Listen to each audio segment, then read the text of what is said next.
Hey there. I left you at a bad spot, didn't I? The last chapter, we didn't know what was going to happen. Anne Marie was stopped by the soldiers as she was trying to get that packet to Uncle Henrik. Have you been waiting for a very long time to find out what happens next? Maybe I could prolong the wait even more and we could sit here and chat. Maybe drink some coffee together. No? You ready to start reading? All right, let's see what happens to Anne Marie. Let's see what the soldiers do. Do you think they're going to be kind to her? Do you think they'll be friendly and sweet? Or do you think that they will be angry and mean? We'll have to read to find out. Chapter 15 is called My Dogs Smell Meat. Anne Marie's mind raced. She remembered what her mother had said. If anyone stops you, you must pretend to be nothing more than a silly little girl. She stared at the soldiers. She remembered how she had stared at the others, frightened when they had stopped her in the street. Kirsty hadn't been frightened. Kirsty had been, well, nothing more than a silly little girl, angered because the soldier had touched her hair that afternoon. She had known nothing of danger, and the soldier had been amused by her. Anne Marie willed herself with all her being to behave as Kirsty would. "Good morning," she said carefully to the soldiers. They looked her up and down in silence. Both dogs were tense and alert. The two soldiers who held the leashes wore thick gloves. "What are you doing here?" one of them asked. Anne Marie held out her basket with the thick loaf of bread visible. "My Uncle Henrik forgot his lunch and I'm taking it to him. He's a fisherman." The soldiers were looking around, their eyes glancing behind her, and scanned the bushes on either side. "Are you alone?" one of them asked. Anne Marie nodded. "Yes," she said. One of the dogs growled, but she noticed that both dogs were looking at the lunch basket. One soldier stepped forward. The other and the two holding dogs remained where they were. "You came out before daybreak just to bring a lunch? Why doesn't your uncle eat fish?" What would Kirsty reply? Anne Marie tried to giggle the way her sister might. "Uncle Henrik doesn't even like fish," she said, laughing. "He says he sees too much of it and smells too much of it. Anyway, he wouldn't eat it raw." She made a face. "Well, I suppose he would if he were starving, but Uncle Henrik always has bread and cheese for lunch." Keep chattering, she told herself, as Kirsty would, a silly little girl. "I like fish," she went on. "I like it the way my mother cooks it. Sometimes she rolls it in breadcrumbs and—" The soldier reached forward and grabbed the crisp loaf of bread from the basket. He examined it carefully, then he broke it in half, pulling the two halves apart with his fists. This would enrage Kirsty, she knew. "Don't!" she said angrily. "That's Uncle Henrik's bread. My mother baked it." The soldier ignored her. He tossed the two halves of loaf to the ground, one half in front of each dog. They consumed it, snapping at the bread and gulping it so that it was gone in an instant. "Have you seen anyone in the woods?" The soldier barked the question at her. "No, only you." Anne Marie stared at him.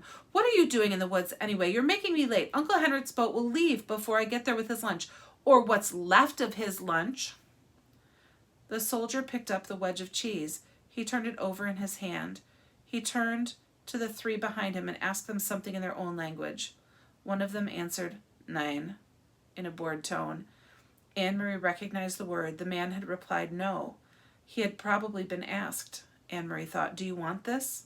Or perhaps, "Should I give this to the dogs?" The soldier continued to hold the cheese. He tossed it back and forth in his hands. Anne Marie gave an exasperated sigh. "Could I go now, please?" she asked impatiently.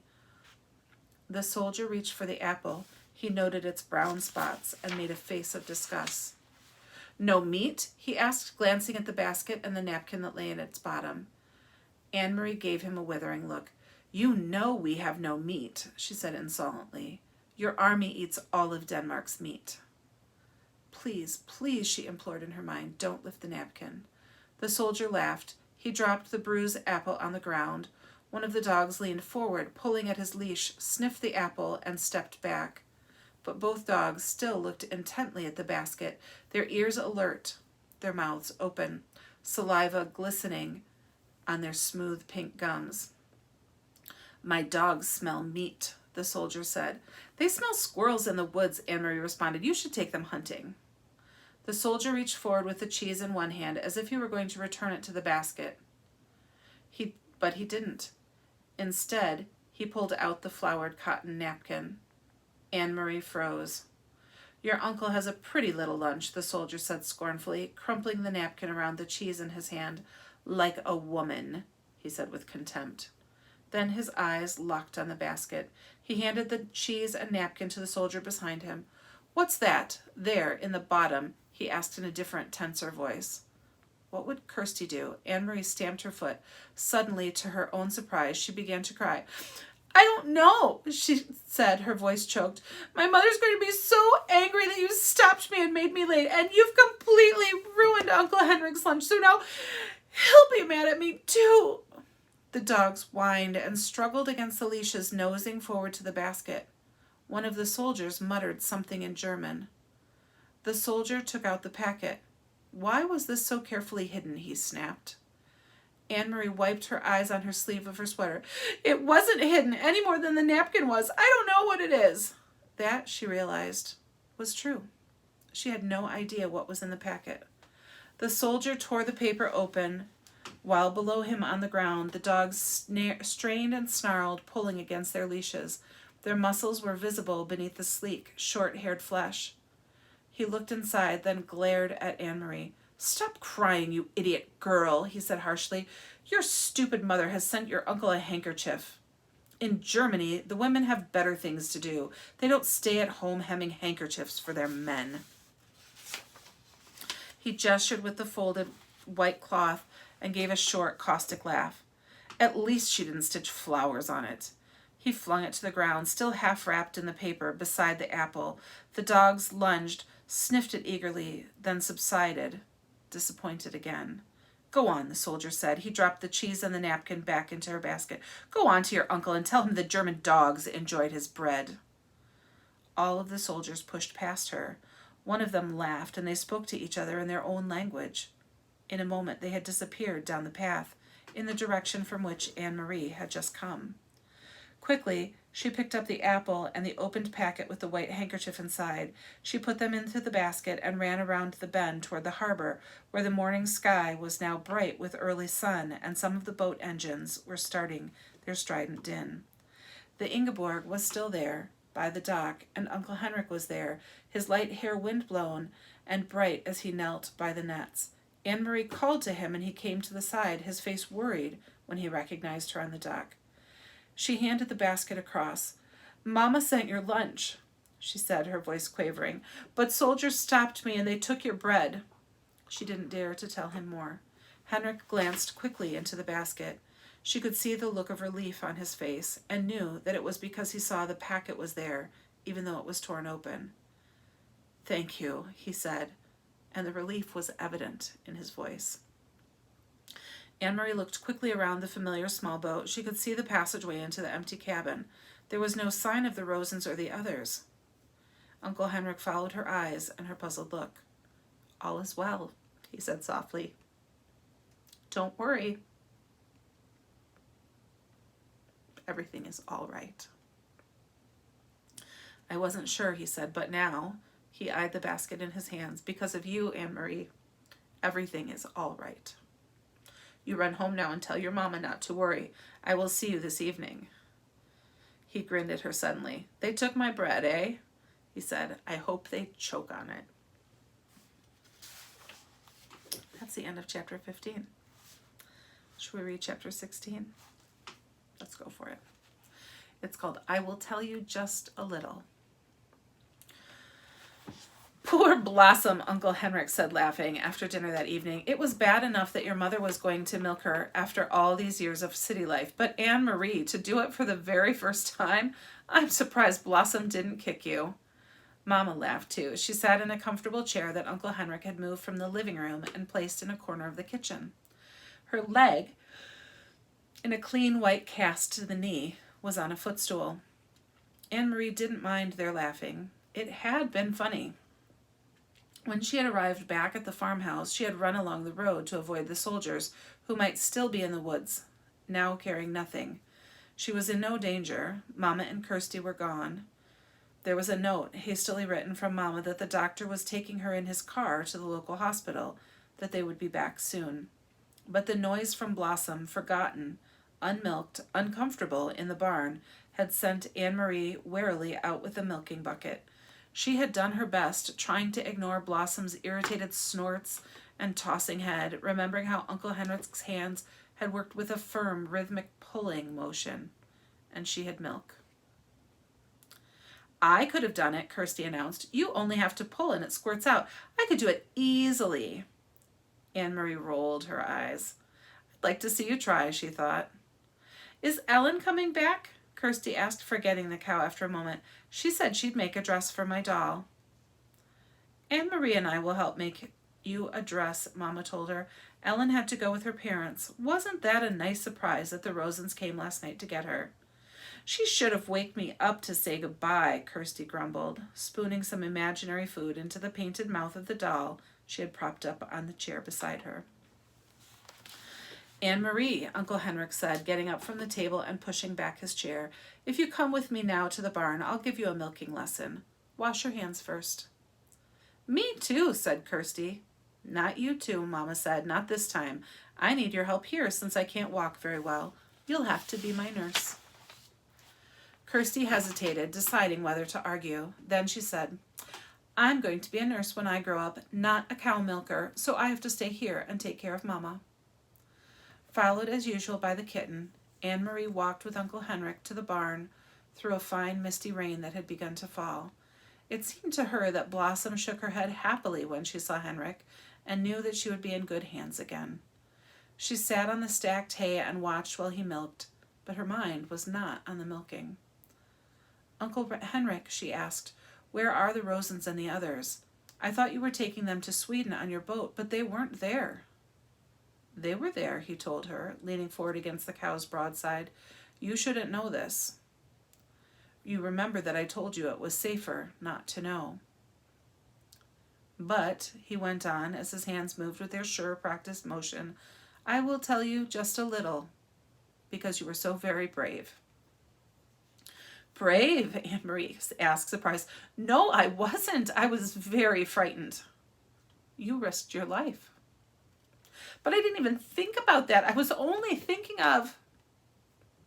He interrupted her, smiling. That's all that brave means.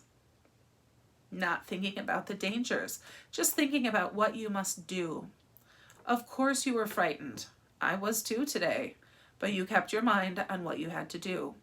So did I. Now let me tell you about the Rosens.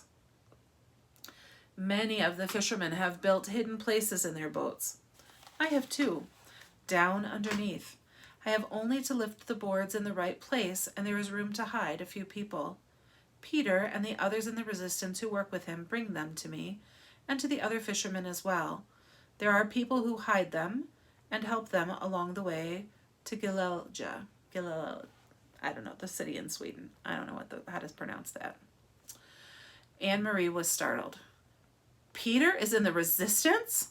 Of course, I should have known. He brings Mama and Papa the secret newspaper, De Frie Danske, and he always seems to be on the move. I should have figured that out myself. He is a very, very brave young man, Uncle Henrik said. They all are. Anne-Marie frowned, remembering the empty boat that morning. Were the Rosens and the others there then, underneath, when I brought the basket? Uncle Henrik nodded. I heard nothing, Anne-Marie said. Of course not. They had to be absolutely quiet for many hours. The baby was drugged so that it wouldn't wake and cry. Could they hear me when I talked to you? Yes, your friend Ellen told me later that they heard you, and they heard the soldiers who came in to search the boat.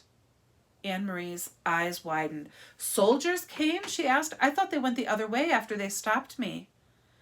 There are many soldiers in Gillelja. I don't know what that city is. I'm so sorry. And all along the coast. They're searching all the boats now.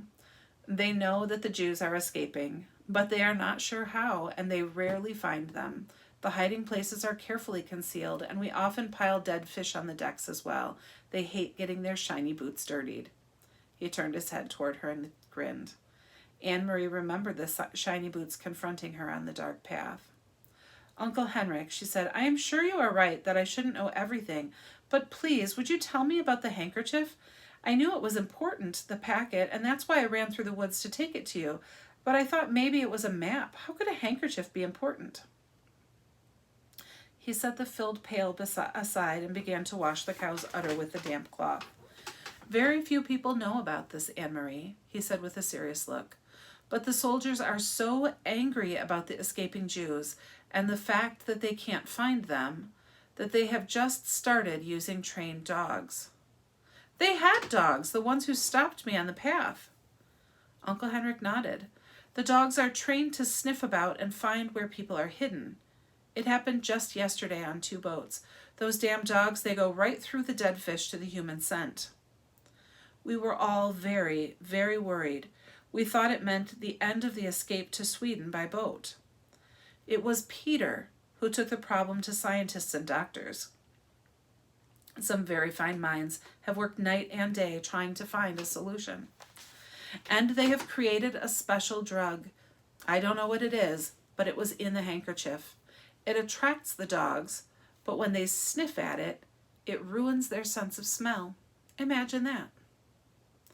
Anne-Marie remembered how the dogs had lunged at the handkerchief, smelled it, and then turned away. Now, thanks to Peter, we will each have such a handkerchief, each boat captain. When the soldiers board our boats, we will simply pull the handkerchiefs out of our pockets. The Germans will probably think we all have bad colds. The dogs will sniff about, sniff the handkerchiefs we are holding, and then roam the boat and find nothing. They will smell nothing. Did they bring dogs to your boat this morning? Yes, not 20 minutes after you had gone. I was about to pull away from the dock when the soldiers appeared and ordered me to halt. They came aboard, searched, and found nothing. By then, of course, I had the handkerchief. If I had not, well, his voice trailed off and he didn't finish the sentence. He didn't need to. If she had not found the packet where Mr. Rosen had dropped it, if she had not run through the woods, if the soldiers had taken the basket, if she had not reached the boat in time, all of the ifs whirled in Anne-Marie's head. They are safe in Sweden now? She asked. You're sure? Uncle Henrik stood and patted the cow's head. I saw them ashore. There were people waiting to take them to shelter. They are quite safe there. But what if the Nazis invade Sweden? Will the Rosens have to run away again? That won't happen. For reasons of their own, the Nazis want Sweden to remain free. It is very complicated. Anne-Marie's thoughts turned to her friends hiding under the deck of the Ingeborg. It must have been awful for them, so many hours there, she murmured. Was it dark in the hiding place? Dark, cold, and very cramped. And Mrs. Rosen was seasick, even though we were not on the water for very long. It is a short distance, as you know, but they are courageous people, and none of that mattered when they stepped ashore. The air was fresh and cool in Sweden. The wind was blowing. The baby was beginning to wake as I said goodbye to them. I wonder if I'll ever see Ellen again, Anne-Marie said sadly. You will, little one.